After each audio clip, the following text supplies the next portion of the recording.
Look who I sculpted. Watch and listen to the story. It is a pure Italian brain rot character, completely fictional, made only for memes, chaos, and nonsense. There is no music lore, no rhythm, and no secret meaning. This is Tralalero Tralala. Tralalero Tralala is a shark, but not a normal shark. He does not swim. He does not bite. He walks. One day, a shark woke up and decided that the ocean was boring, too wet, too normal.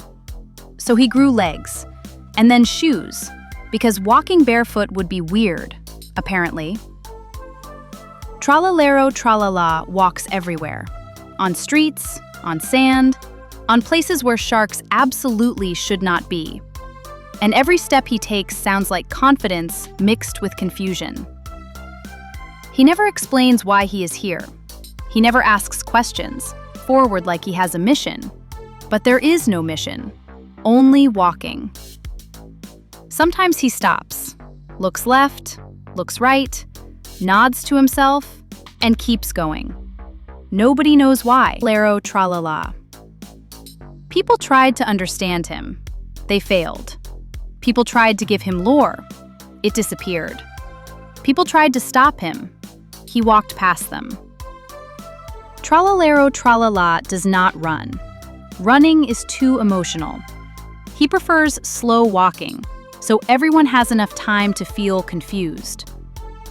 If he enters a video, the plot breaks instantly. The story forgets what it was about. Logic leaves the chat, and suddenly, everything is about him. Some say he represents pure brain rot. Others say he represents nothing at all. Both are correct. He does not chase anyone. He does not fight. He just exists. And somehow, that is more powerful than any villain. When Tralalero Tralala leaves the scene, nothing changes. But also, everything feels different. Like your brain forgot something important, but you don't know what. And that is Tralalero Tralala, a walking shark, in sneakers, with no purpose, no music, no rules, just pure Italian brain rot.